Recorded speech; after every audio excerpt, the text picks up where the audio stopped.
est là parce qu'elle voulait, on avait discuté un petit peu. Là, Bonjour.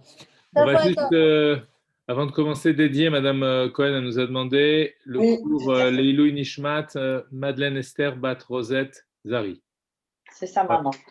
Alors voilà, bon, s'il y avait des questions par rapport à la semaine dernière, des réflexions. On peut... Oui, Rose, Marilyn, on s'est posé une question. Tu te souviens? Alors, oui, alors tu vas me confirmer si c'est bien ce que je me rappelle. En fait, la question était de savoir le bien d'Égoïm, c'est ça? Quelle était la source du bien d'Égoïm quand les nations elles font du bien? Vous avez dit que c'est par intérêt. Ouais. Et donc qu'il y avait un intérêt, mais parfois, bon, voilà, les justes des nations, effectivement, font partie des gens qui ont quand même fait vraiment du véritable bien, quoi. Sans intérêt. Sans intérêt. Et donc, la source de ce bien, elle vient d'où? L'âme, en fait, l'âme divine, est-ce qu'elle descend de la même âme divine, la même source d'âme divine? Ben, on ne peut pas dire ça parce que on voit bien que même pour le Ham Israël, le don de la Torah, ça a constitué une véritable conversion. Ça veut dire le fait que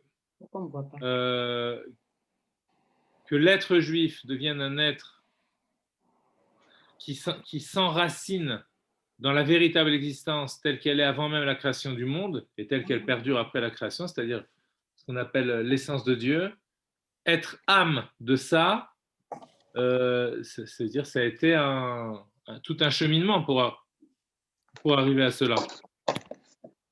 Par contre, si on veut parler d'un vrai bien désintéressé,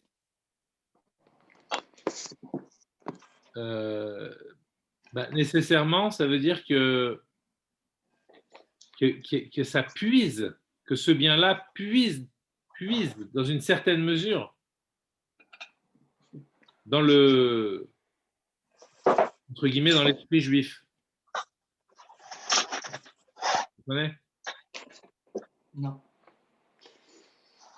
Le Rambam dit, je vous donne un exemple, par exemple, si un non-juif, je ne sais pas si on a parlé de ça la semaine dernière, il y a les 7 lois de Noach. Les Noach, Oui. les 7 lois de Noach. Donc, si un non-juif décide de faire les 7 lois de Noach, alors on peut se poser la question, donc, en vertu de quelle ordonnance divine il doit le faire?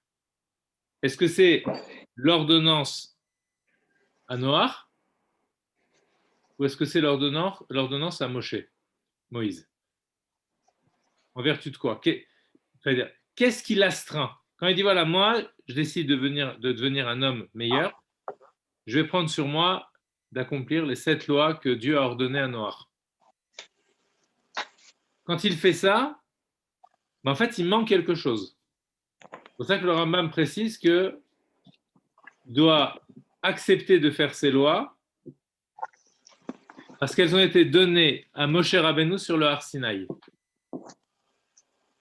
à l'attention des nations. Qu'est-ce que ça veut dire? Qu'est-ce que ça veut dire? Pourquoi cette comparaison entre Noach et le Sinaï? Pardon? Non, je n'ai pas compris. Parce que c'est à l'attention des nations, donc tout le monde. Et alors pour Noach aussi, c'était à l'attention des nations.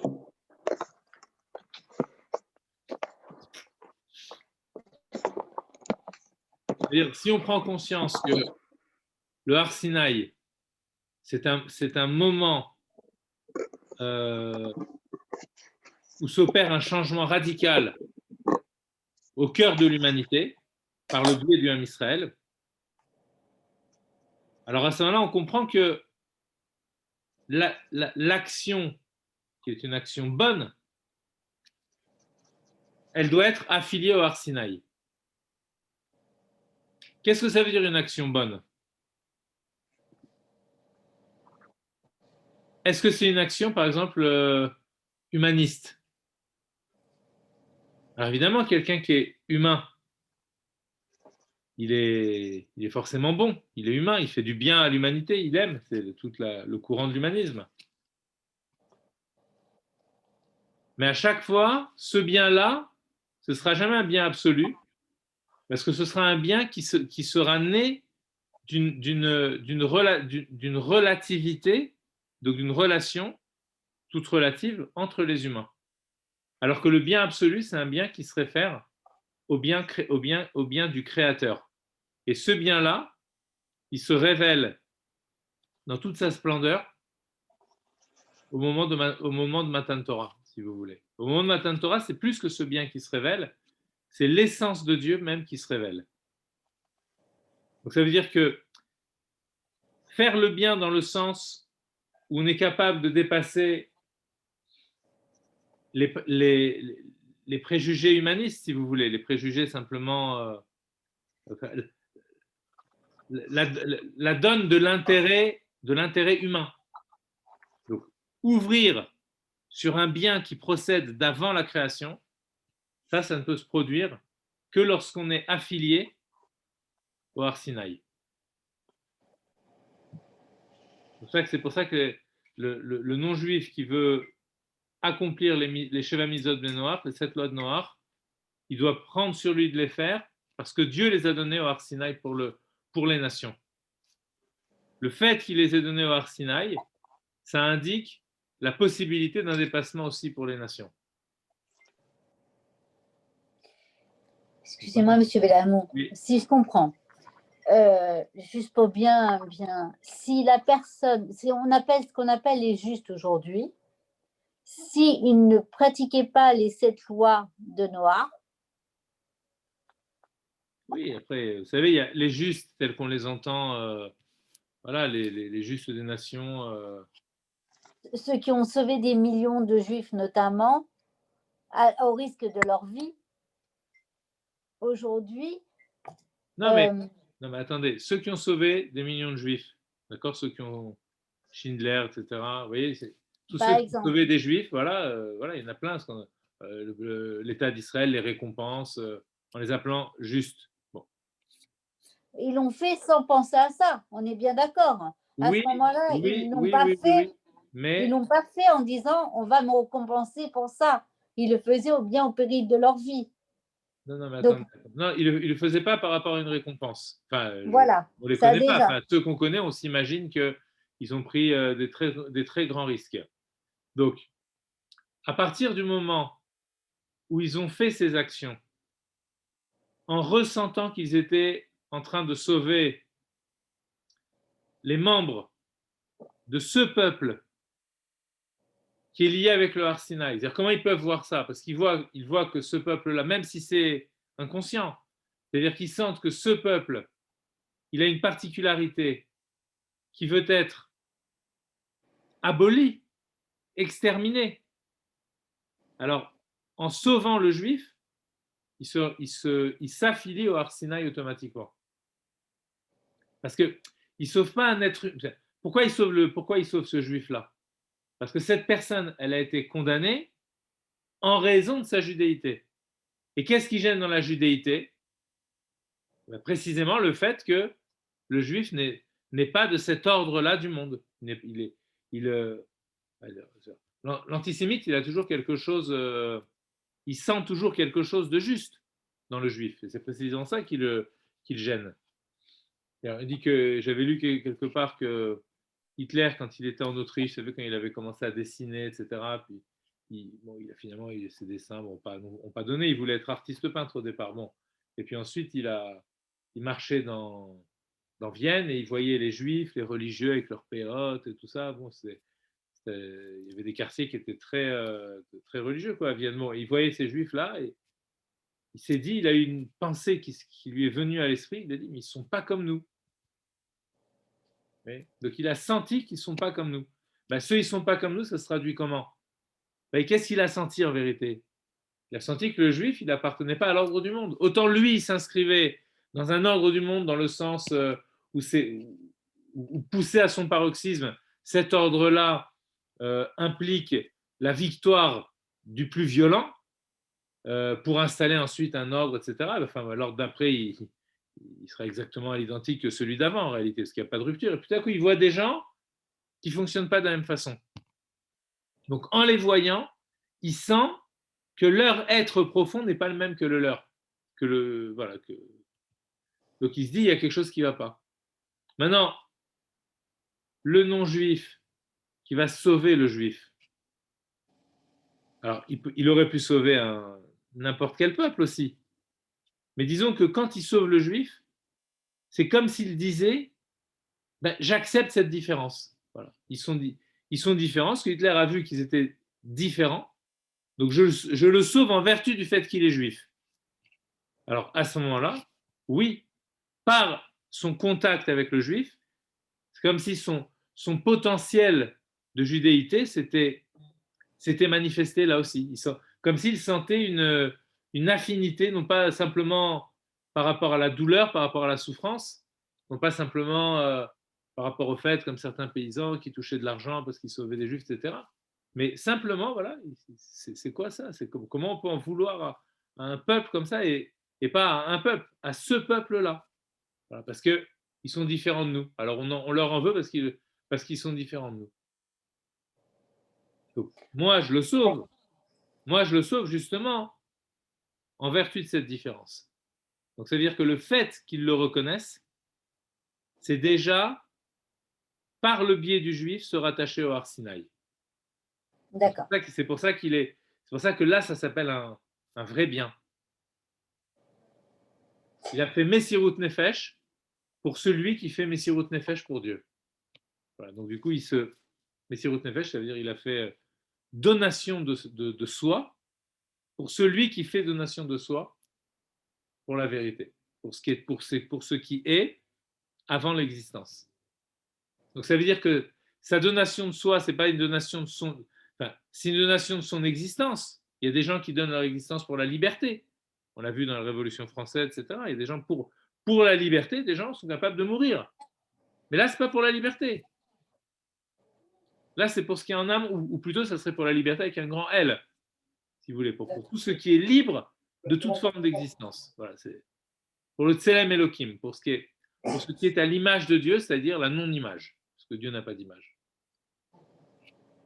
Donc là, oui, il y a une notion de bien. Je sais que ça bouleverse un petit peu, parce que quand on étudie le Tanya, je veux dire, c'est tous nos présupposés, si vous voulez, qu'il faut être capable de remettre en question, pour rentrer véritablement dans le cœur du texte.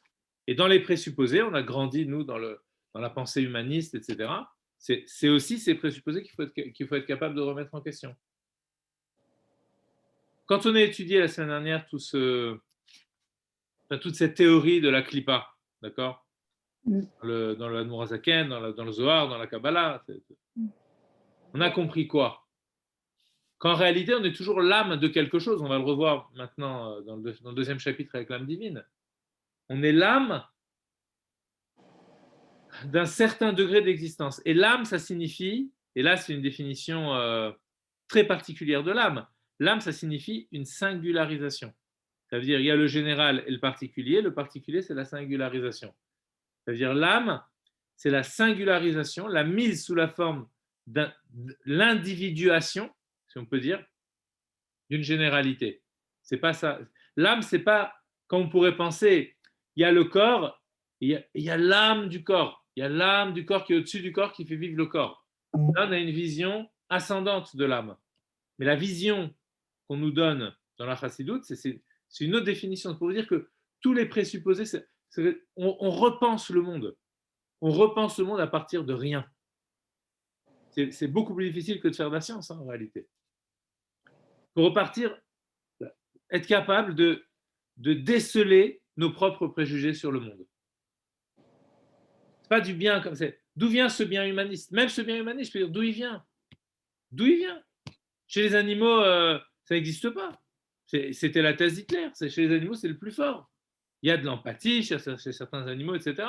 Mais l'empathie, elle passe aussi par la cruauté, par la chasse, par aller chasser l'autre espèce pour pouvoir se nourrir, pour aller prendre l'énergie qu'il y a dans l'autre espèce pour pouvoir maintenir la sienne.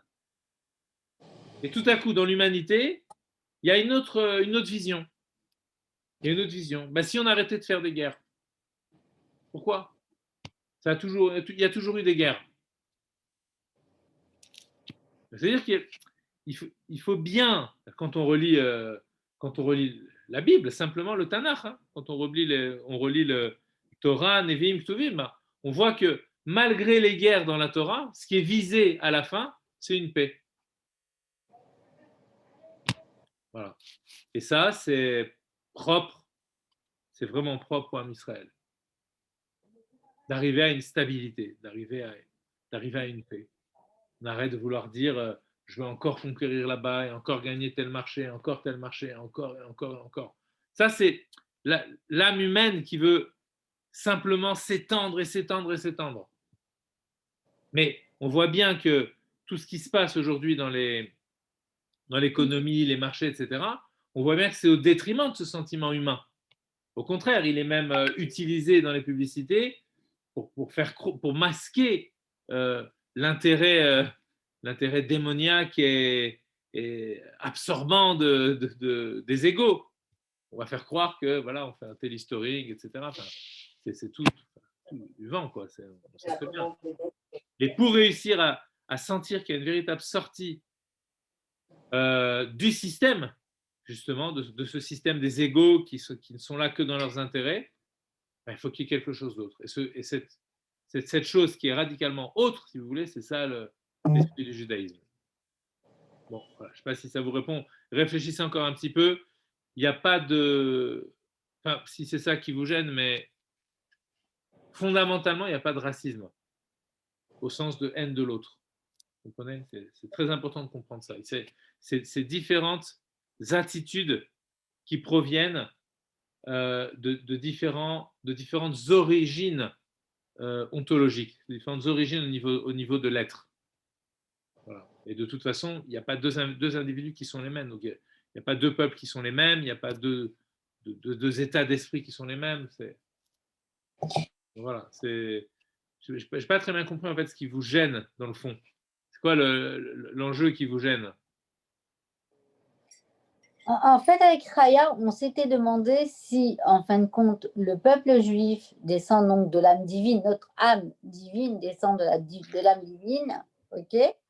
Et pour les autres peuples, on va dire, même s'ils font du bien, ils ne descendent pas de la même âme. C'était ma question, en fait. Voilà. On dit tous, en fait, au niveau de l'origine même, moi, je pense qu'on était tous de la même origine. Après, en fonction des différents peuples, on dirait, je ne sais pas comment dire ça, mais pour moi, on descendait de la même origine, même âme divine. Sinon, il n'y a pas de spécificité du peuple juif. Après, la spécificité vient à un moment de la Matan Torah, un moment où justement, où le peuple juif reçoit cette spécificité-là. Non, mais cette spécificité, elle veut dire quoi? Elle veut dire quoi? Quand Dieu dit je t'ai choisi, je t'ai fait sortir d'Égypte, etc., ça veut dire qu'il est en train de s'unifier. Et donc, c'est cette unification qui donne la spécificité. Ok, on va continuer. Je comprendrai peut-être. Là, vous allez voir, quand on va parler de l'âme divine, peut-être que les choses vont se clarifier. Voilà, peut-être. Bon. Venefesh Hashenit. Alors, on commence le deuxième chapitre. Venefesh Hashenit Be'Israël, I Chelek Eloka Mima'al Mamash. On a parlé d'une première âme qui était la particularisation donc de la Klippa, donc l'expression d'une puissance qui pouvait s'opposer à sa propre origine en tant qu'elle devenait un individu. C'est ça l'âme qui vient de la Klippa. L'âme qui vient de la Klippa, c'est une généralité et il y a une particularité qui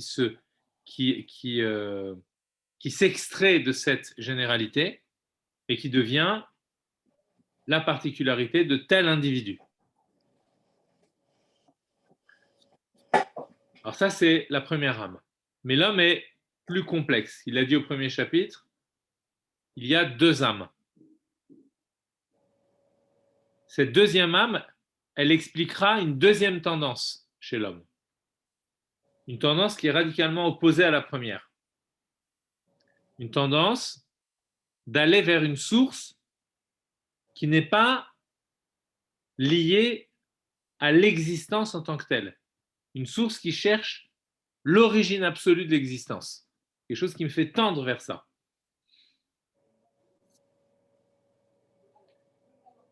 Donc pourquoi il y a deux âmes? Pourquoi on est obligé de dire qu'il y a, dans cette idée-là du Admorazaken, il y a deux âmes? Parce que ces quêtes, elles sont tellement radicales qu'on ne peut pas dire qu'une seule âme, elle peut avoir ces deux quêtes-là.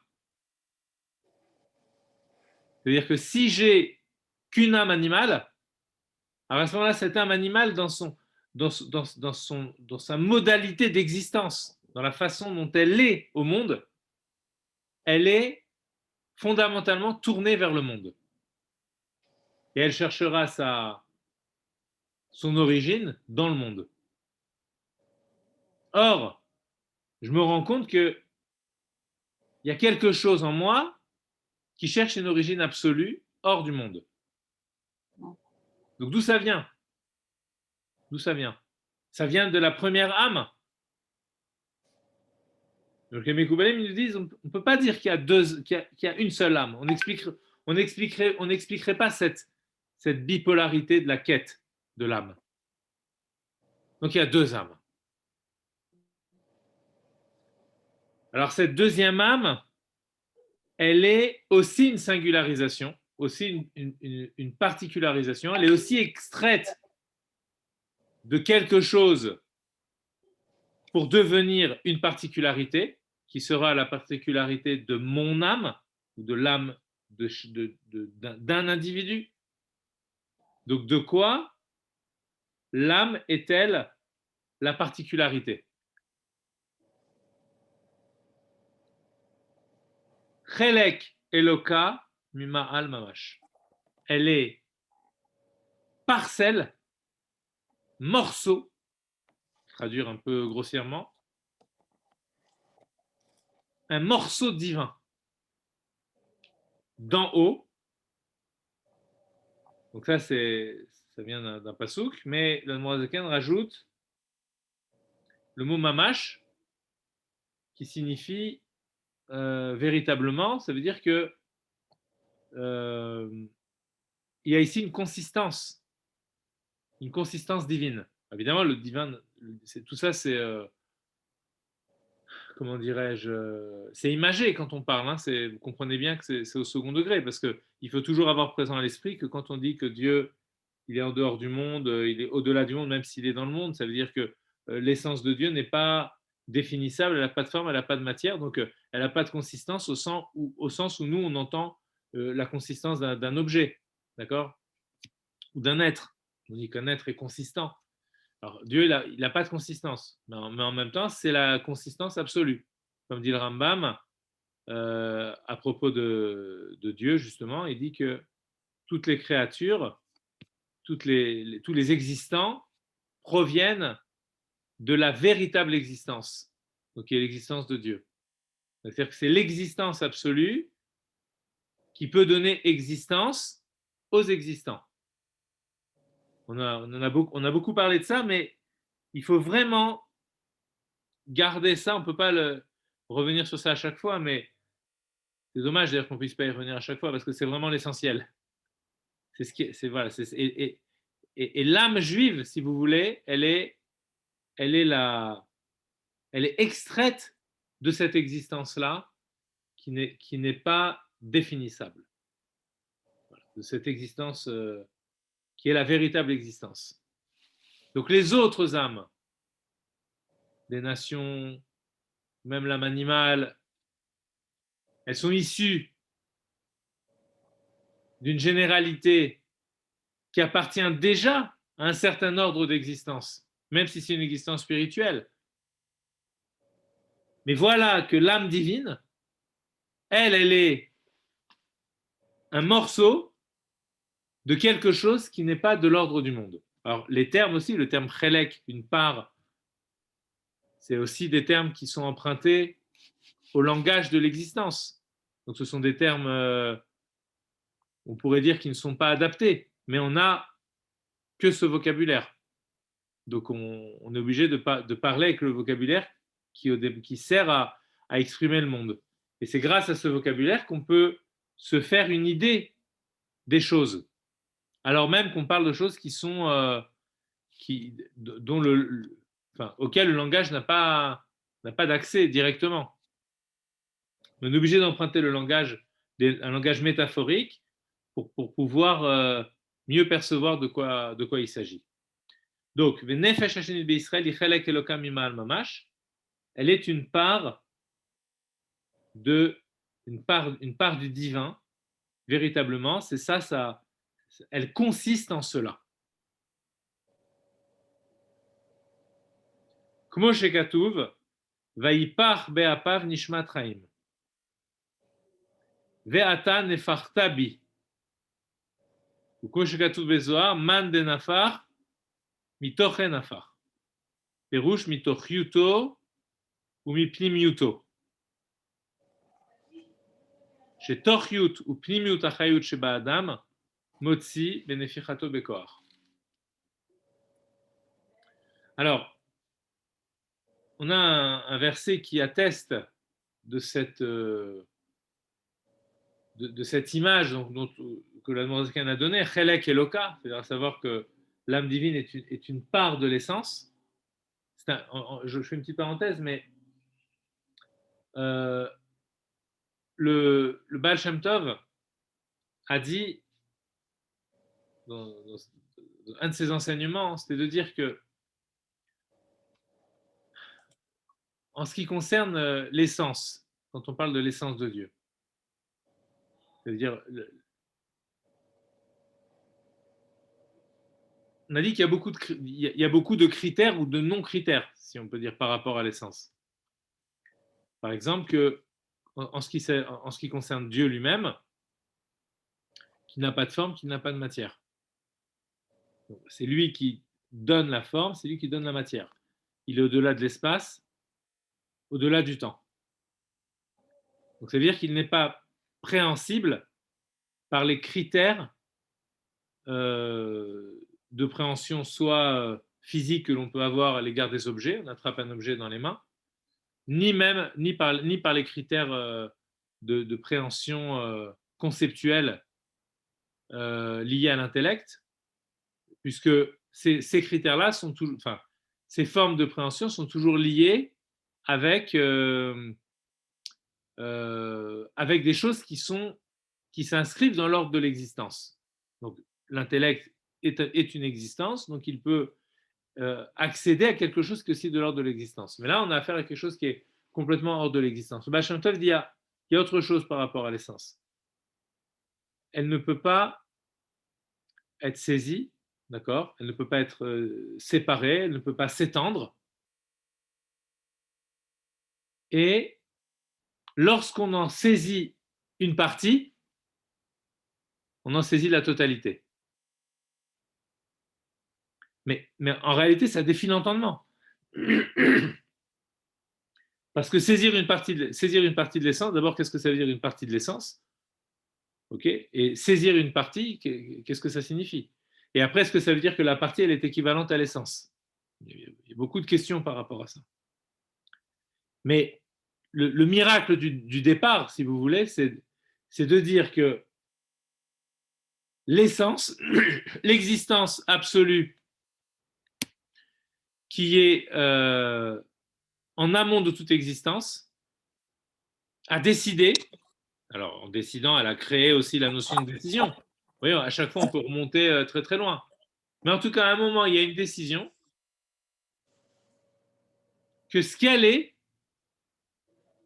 elle le partage. Elle le partage, ça veut dire qu'elle va faire vivre à des êtres singuliers, donc liés avec un ego, si vous voulez. Un ego, ça veut dire un soi ponctuel par rapport au soi divin qui est le soi général, un soi ponctuel, ce qu'elle est dans sa généralité. Donc, le morceau de l'essence, ce n'est pas une diminution de l'essence, si vous voulez. C'est pour ça que quand on attrape l'essence, quand on attrape le morceau, on attrape sa totalité. Alors, le morceau n'est pas la totalité, bien entendu. Mais quand on fait ce mouvement-là de saisir ce morceau, on attrape aussi la totalité. C'est dit de façon très, comment dirais-je, très conceptuelle. Je ne sais pas si vous me suivez, mais je vais vous raconter une petite anecdote qui permettra peut-être de fixer les idées par rapport à ça. Et, voilà, c'est des notions qui sont très abstraites. Il faut se mettre en route vers la compréhension de ces notions-là, si vous voulez. C'est toute notre vie, on essaye d'affiner encore et encore la compréhension de ce lien avec l'essence, qui est beaucoup plus qu'un lien, parce qu'un lien, c'est deux choses qui sont séparées et qu'on relie, alors que là, il y a identité. Voilà, il y a identité. Toute notre vie, on essaie de travailler cette voilà. Quand je dis identité, ça veut dire qu'il y a une sorte de... on est dans la dimension du même, le même, c'est-à-dire deux choses qui sont la même chose, mais tout en étant autres. Donc, c'est tous ces paradoxes-là qu'il faut être capable de saisir. La chorma particulière de l'étude de la chassidoute, c'est que c'est pour chaque étude, il faut avoir un chouch, ça veut dire une sensibilité particulière. Quand on étudie la Gemara, il faut avoir la sensibilité de la logique.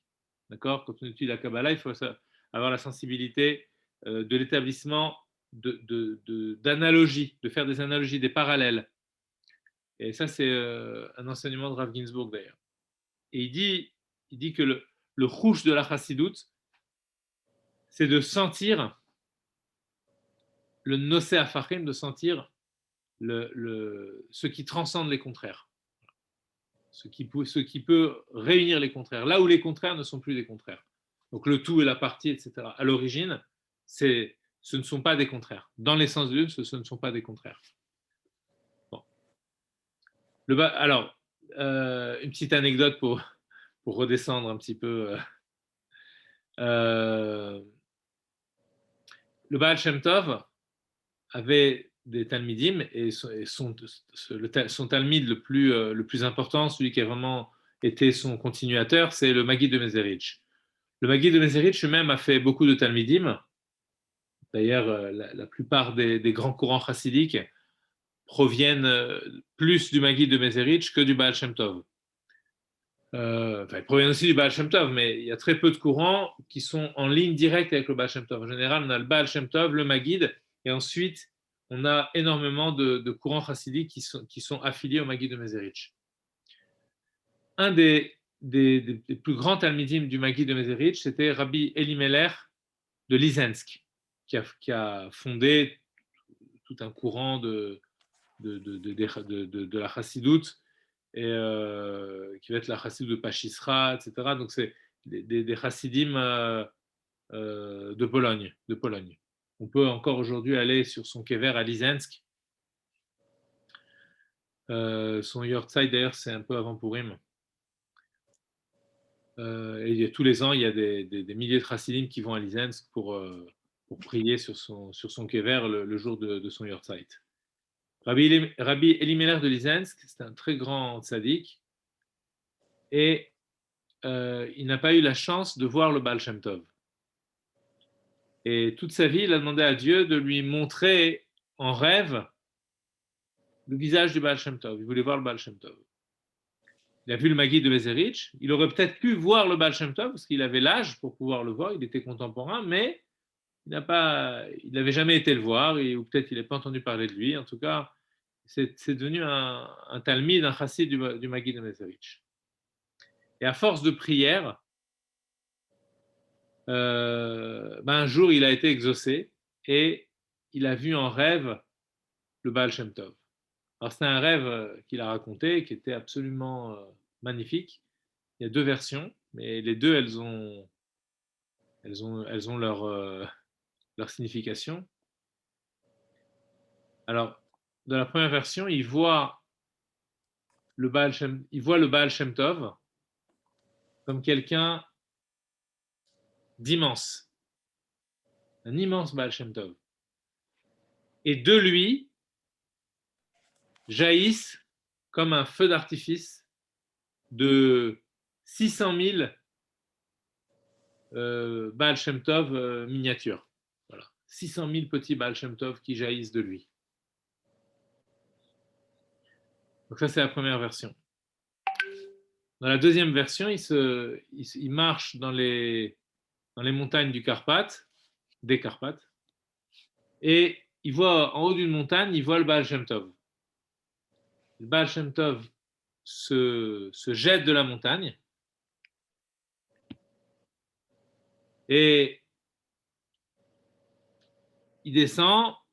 À un moment donné, il tombe au sol, et en tombant, il y a une explosion qui se produit.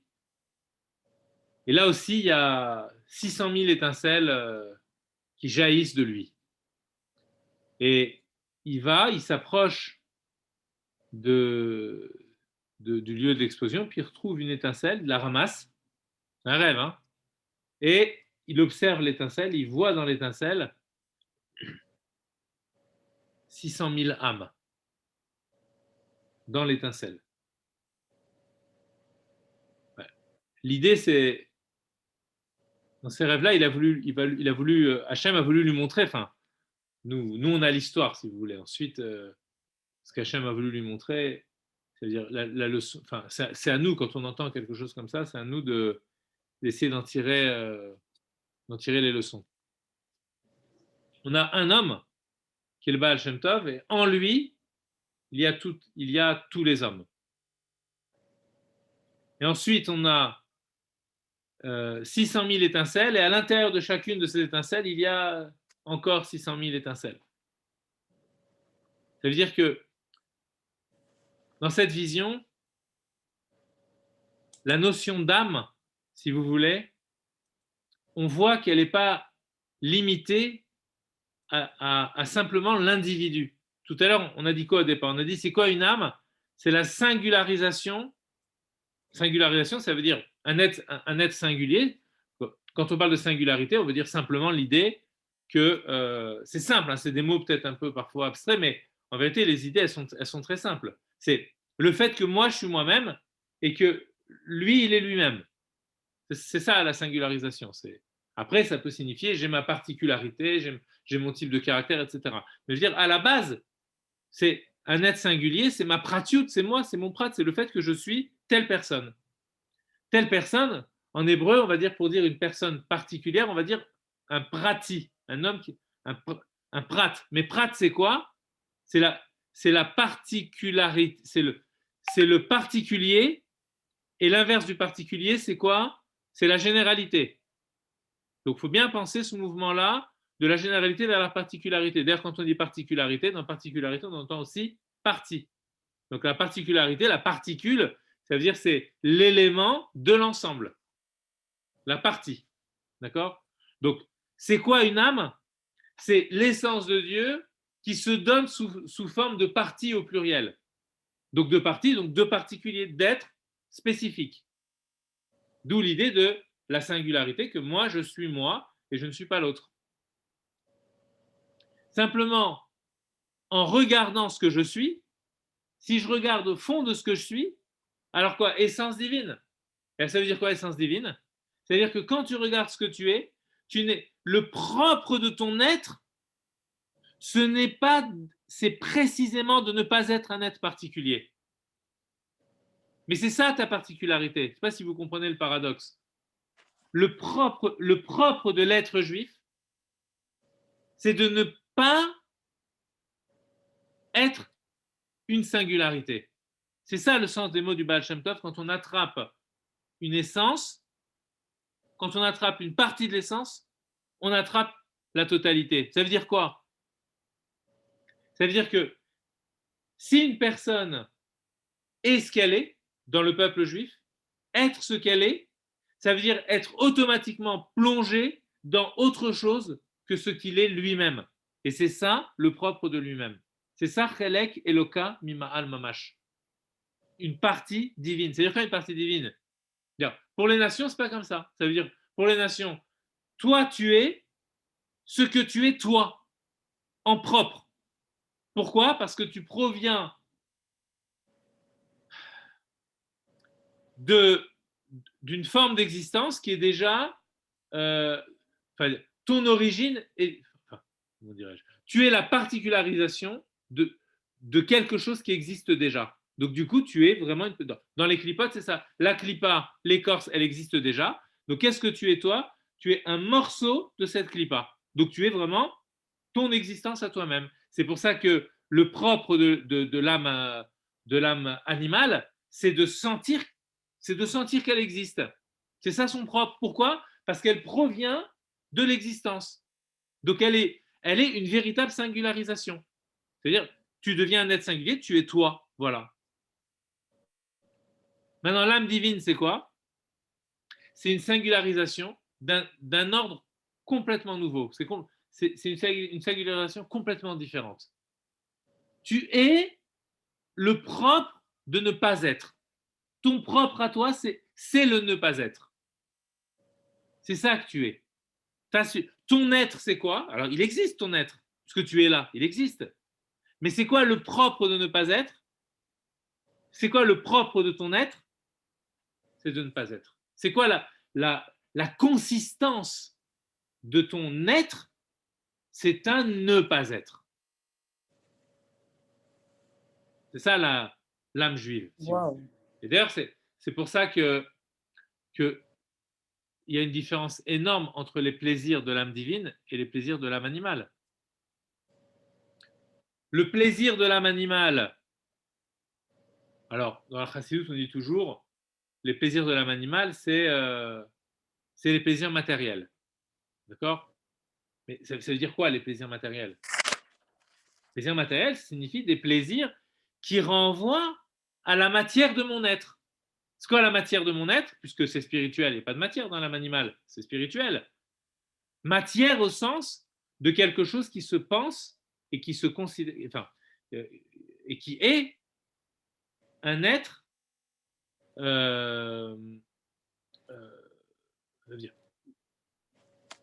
qui s'auto-suffirait, si vous voulez. Voilà. Un être à part entière, qui se pense comme un être à part entière. Donc ça veut dire le plaisir va renvoyer à une accentuation de cette sensation d'être un être à part entière. C'est pour ça que le Admorazaken, dans le 32e chapitre, dira que la condition de l'amour de l'autre, véritable, c'est une forme de renoncement à cette individualité imposée par la jouissance matérielle. Voilà. Donc ici, il faudra apprendre à déconsidérer le corps. Alors déconsidérer, attention, il faut bien comprendre ce que ça veut dire. Ça veut dire ne plus le considérer comme étant le centre de gravité de toute mon existence. Mais changer justement les points de repère. Donc le point de repère, si mon point de repère c'est mon corps, à ce moment-là, le corps, il est fait de matière, la matière elle renvoie à l'individualité. Ben, voilà, donc l'individuation, la singularisation à partir de la clipa, donc finalement, l'enfermement sur soi. L'ouverture vers l'âme, c'est complètement autre chose. L'âme, c'est comme le propre de l'âme, c'est ce ne pas être, donc le ne pas être, le haïn, le néant divin, alors, dans ce ne pas être, on est tous frères. Ok, Donc, je peux m'ouvrir vers l'autre. d'accord. Vous voyez l'idée? J'ai perdu la notion de temps là. Ah non, 20, d'accord, ça va. Maintenant, je comprends mieux l'histoire du coaching.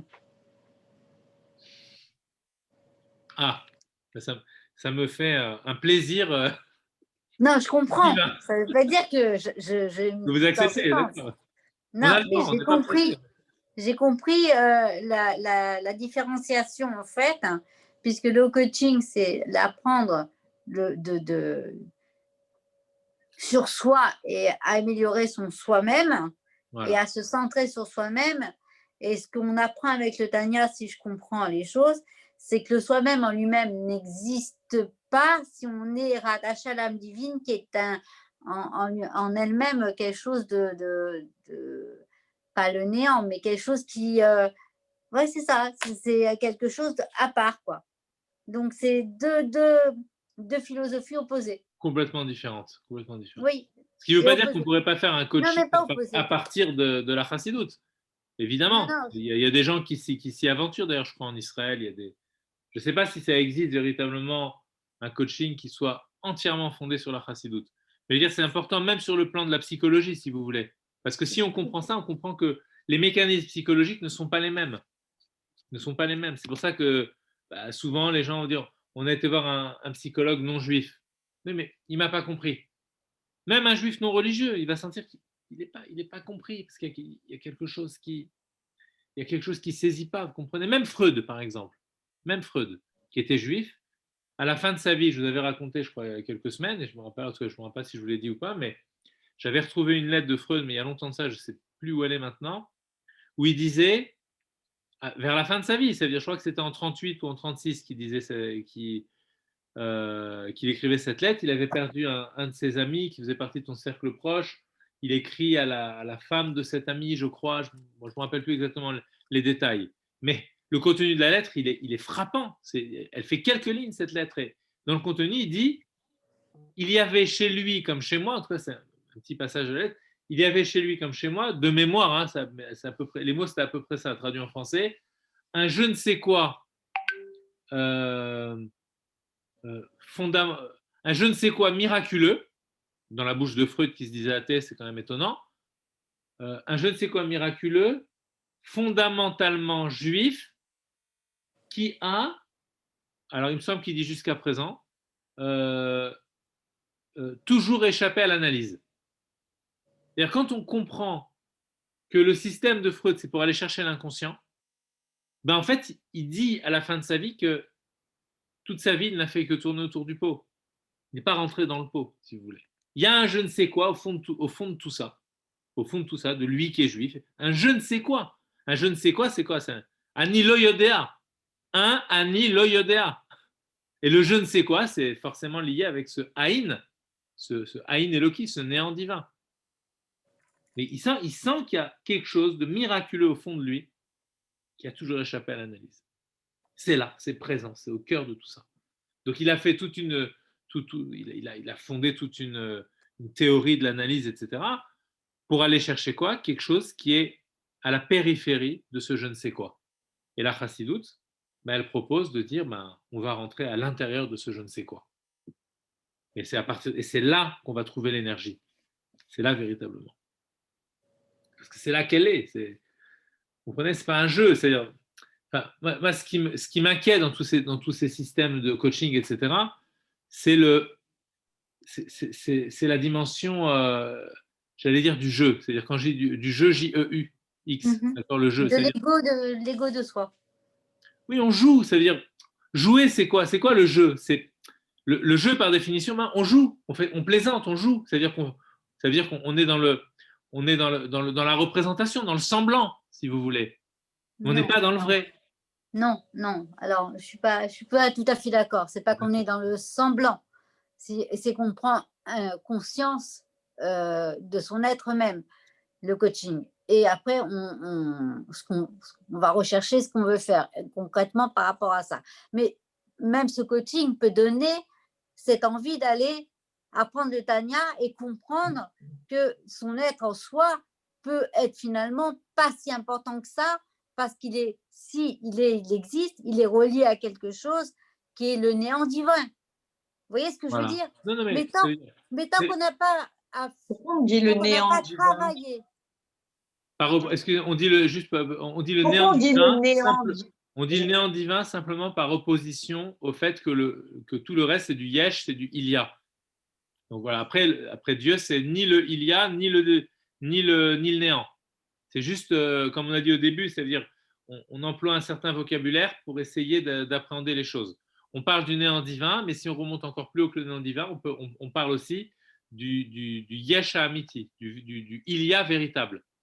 Donc tout ça, c'est par opposition au il y a relatif de l'existence. Voilà, on fixe un petit peu le vocabulaire tout en sachant que le vocabulaire, c'est un tremplin pour essayer de penser les choses. D'accord?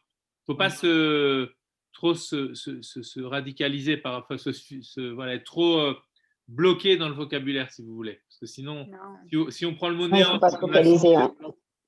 c'est des termes importants parce qu'en Grèce, justement, dans la philosophie grecque, il y a tout ce problème-là de savoir est-ce que le néant existe ou est-ce que le néant n'existe pas. D'accord? Donc, c'est des mots qui sont, qui prennent encore une fois une autre définition dans le judaïsme, dans la chassidoute, dans la Kabbalah. Ça prend une autre définition. Ce que les Grecs pensaient par néant, c'est pas ce que nous on pense ici quand on parle de néant. Voilà. Donc oui, ce que je vous répondrai, c'est que les chemins sont tous singuliers. Voilà, les chemins, chacun a son propre chemin, chacun avance pour arriver à cet éveil. Alors, ça peut passer par énormément de supports. De toute façon, quand on est à notre naissance, j'ai envie de dire, on est dans le coaching. C'est-à-dire, voilà, nos parents nous coachent, c'est-à-dire qu'on est stimulé sans arrêt, on essaye de trouver des motivations pour avancer. Quand je parlais de jeu tout à l'heure, je voulais dire que tant qu'on n'a pas fait cet éveil à l'égard même de l'origine absolue, à l'égard du divin, alors on est dans une sorte de jeu avec l'être. Même si c'est pas jeu au sens le plus superficiel du terme, si vous voulez, hein, c'est jeu dans le jeu de mots du jeu JE, du jeu JEU. Ça veut dire on joue avec le jeu jusqu'à ce qu'on essaye de le trouver. Mais ensuite, quand on joue avec ce jeu, mais finalement c'est pas le jeu JE, c'est pas un jeu véritablement. Alors ensuite, on peut s'éveiller à un autre jeu qui est un autre jeu JEU, puisqu'il y a du ta'anoug, il y a du plaisir, qui est celui de trouver, de trouver Hachem. Alors l'intellect fait partie, puisque c'est lui qui nous permet d'accéder à toutes ces notions.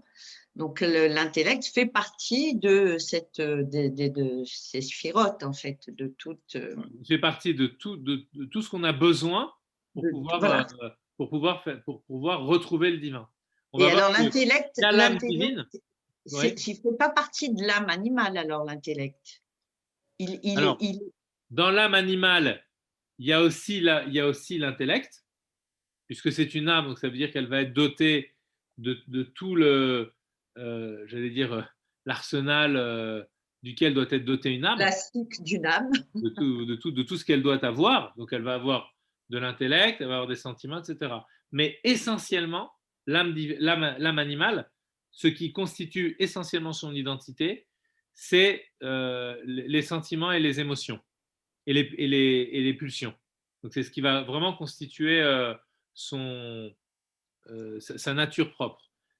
L'intellect chez l'âme animale, c'est déjà un dépassement de soi.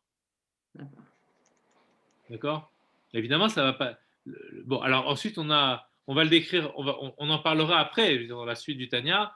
On va décrire, là, dans le deuxième chapitre, on explique l'essence de l'âme divine. Mais ensuite, évidemment, l'âme divine, elle va avoir elle aussi ses kélim, si vous voulez, ses outils qui vont lui permettre d'aller vers le divin. Pourquoi elle aura besoin de tous ces outils? Parce qu'à partir du moment où elle est plongée dans un corps et dans une âme animale, Donc, elle a perdu la conscience de l'origine. Donc, il faut lui donner les moyens de retrouver son origine. Et ces moyens-là, bah, ça va être avec son intelligence.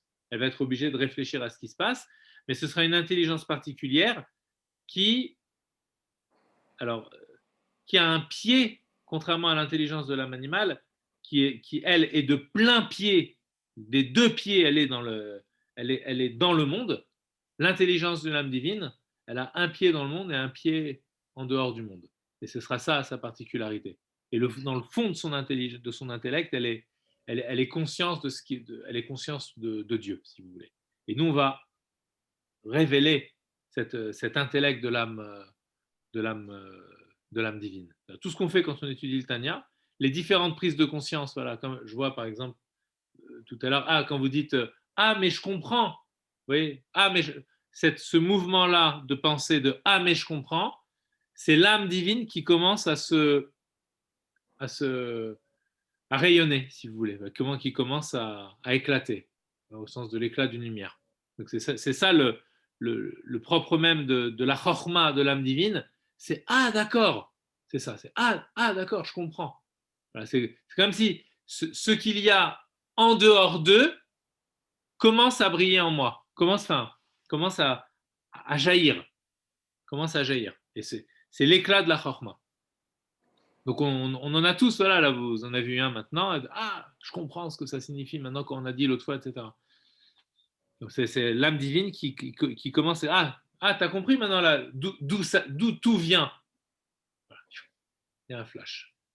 Oui, mais l'âme divine aussi, elle a son côté sentimental et son côté émotionnel. Elle n'est pas qu'intellect. Vous m'avez posé la question par rapport à l'intellect. Mais on va dire que ce sont pas les mêmes. Alors, quelle est la différence en fait? Donc, ça veut dire on peut réveiller le sentiment soit par l'âme animale, soit par l'âme divine en fait. On peut réveiller des sentiments dans l'âme divine, comme on peut réveiller des sentiments dans l'âme animale. L'âme animale sans l'âme divine, ces sentiments, ils vont être simplement de l'ordre humain. Oui. Voilà. Alors quand ils ne sont même pas de l'ordre humain, ils peuvent être carrément animal. Donc c'est pour ça qu'elle est l'âme animale, elle est souvent dans le action-réaction. On subit, on réagit. L'intellect montre que on peut dépasser les réactions instinctives, animales, etc., qui sont souvent dévastatrices. Dans la colère, par exemple, quelqu'un me dit quelque chose, sans réfléchir, je vais le souffler, voilà, sans avoir même pensé s'il y avait une meilleure réaction. Et donc, alors, l'intellect de l'âme animale, déjà, il peut se dire, attends, on peut prendre du recul. Et ensuite, l'intellect de l'âme divine peut dire, mais qu'est-ce qu'il y a de positif dans cette situation? Où je peux voir ici, là, par le fait que cette personne m'a insulté, où je peux voir l'effet de la providence. Donc, comment cette situation est en soi quelque chose qui me fait avancer dans la vie. Donc ça, ce sera déjà, et vers Dieu, donc ce sera déjà l'intellect de l'âme animale. Mais il faut y aller vraiment tranquillement. Ouais, parce vous allez voir, il y a beaucoup de notions. D'accord? Il y a beaucoup de notions. Donc là, j'y vais tout doucement parce que je voudrais que chaque notion, on prenne le temps vraiment de l'intérioriser, de la penser longuement pour se familiariser avec et plus que ça, pour l'intérioriser. Pour essayer de l'intérioriser, de la vivre, quoi. Et quand on réagit positivement, si on veut que ce soit un cheminement spirituel, voilà, on peut pas, je veux dire, aller trop vite. Mais vous allez voir les notions sur la composition de l'âme animale, etc., de l'âme divine, tout ça, on va en parler par la suite. Oui, vous disiez? Oui, je disais, quand on réagit positivement en cours, en fait, on fait des travaux pratiques de l'âme divine. Voilà, exactement. Okay. Merci alors. Exactement. Bravo. Je pense que c'est très bien. Vous avez finalement résumé le cours. Merci. Dans ce cours-là, il y a eu cette prise de conscience générale, si vous voulez, par rapport à ce que vous avez dit, vous nous avez un petit peu éveillé. Voilà, parce que vous restez sur votre idée de coaching, etc., dans le sens où vous pensez qu'il y a, dans cette discipline, il y a matière, il y a quelque chose. Donc voilà, vous avez envie de le mettre en lumière, et c'est très bien. Les étincelles divines, elles sont tombées partout. Hein. Donc, même dans le coaching, hein, dans la psychologie, dans le sport, dans tous les domaines, il y en a. Hein. Il y en a qui vont s'éveiller par rapport en admirant un paysage, il y en a qui vont s'éveiller en regardant un tableau, il y en a qui vont s'éveiller oui, en se baladant au lac, en voyant les petits oiseaux qui font des migrations. Enfin, les éveils peuvent venir de tous les côtés. De tous les côtés. Tout à fait. Il y a une expression qui est chère au Baal Shem Tov, au Admor Hazaken. Il dit que on a tous notre part dans le monde. Vous voyez, il y a le moi et la part que Dieu m'a donnée dans le monde. Et notre place. Voilà, c'est ça, notre place, c'est ça, notre part. Notre part, place. Par exemple, là, ici, il m'est donné de donner un cours j'ai le grand honneur de donner un cours à quelques personnes qui sont là, on étudie ensemble. Ben, si je réfléchis, ça veut dire quoi? Ça veut dire que la part que j'ai dans le monde, ben, les gens que je côtoie autour de moi, ça fait partie de la part que Dieu m'a donnée dans le monde. Voilà. C'est en tout cas pendant un certain temps. Et donc, c'est sur cette part-là, j'exerce une influence, comme je prends aussi quelque chose, parce que ce n'est pas par hasard si Dieu m'a envoyé dans tel endroit, ça veut dire qu'à cet endroit-là, il y a des gens qui doivent t'apporter quelque chose, comme toi, tu dois apporter quelque chose. Donc, si vous avez exercé votre éveil avec des gens que vous avez côtoyés autour de vous, qui vous ont éveillé à cette notion, mais attends, la vie, ce n'est pas juste d'être simplement dans la jouissance permanente, etc. Il faut essayer de trouver un sens. Donc, vous avez commencé à vous éveiller par rapport à ça. Vous avez vu certains concepts, certaines théories sur l'être, etc. Ben, pour vous, c'est une porte d'entrée pour ensuite aller voir, mais finalement, d'où ça vient, toutes ces choses-là. Et là, vous rentrez dans la chorma de l'origine même, si vous voulez. Bienvenue dans le club.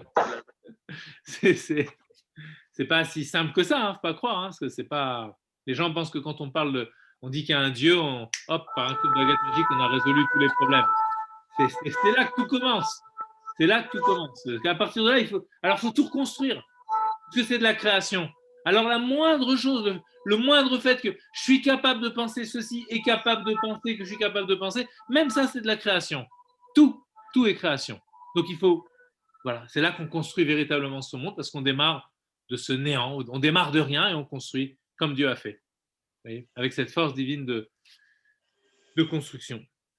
Et au travers de cette reconstruction, eh ben, on installe le divin dans le monde, et c'est-à-dire qu'on s'inscrit dans le désir absolu de l'origine du monde, qui est avant même l'origine du monde, qui est, alors ça c'est un mot qui vient du Midrash, mais que le Admor Hazaken a mis en exergue. Ça veut dire que le but de la création du monde, c'est de faire de ce monde la demeure de Dieu. Alors, il faut penser ce que ça signifie, la demeure de Dieu. Ça ne doit pas être un slogan. Vous comprenez, ça doit être vraiment une pensée très, très profonde. Qu'est-ce que ça veut dire? Entre guillemets, qu'est-ce que ça veut dire Dieu? Qu'est-ce que ça veut dire demeure? En quoi nous, on peut être sa demeure? Alors qu'en réalité, souvent, on dit, nous, on est dans Dieu, le monde est dans Dieu, donc c'est plutôt lui notre demeure que nous qui serions sa demeure. Donc là aussi, comme toujours dans les propos des Chachamim, il y a une sorte d'inversion de l'évidence. C'est ça tout le but, voilà, c'est tout ce qu'on fait, c'est ça, c'est changer les paradigmes de l'évidence du monde. Voilà. Bon, ok, je vais vous laisser là, j'ai cours dans une heure. À très bientôt, Bezrat Hashem. Alors la semaine prochaine, c'est les vacances scolaires. Est-ce que vous voulez qu'on fasse une pause ou qu'on continue? Vous me dites. C'est quoi la semaine prochaine? Non, c'est pas la semaine prochaine, c'est la semaine d'après. Ah d'accord. Ok. Pour Alors, moi, c'est la semaine prochaine, mais bon, voilà, pas de problème. Bezrat Hashem. Moi, Bezrat Hashem, je serai disponible. On se tient au courant, il n'y a pas de souci. Donc en principe, on dit oui pour le cours pour la semaine prochaine. On va dire oui, ouais. Voilà, on dit oui. Oui. Bezrat Hashem. Ok. Allez, merci beaucoup. Merci Shavua beaucoup. Tov. Shavua Tov. Au revoir.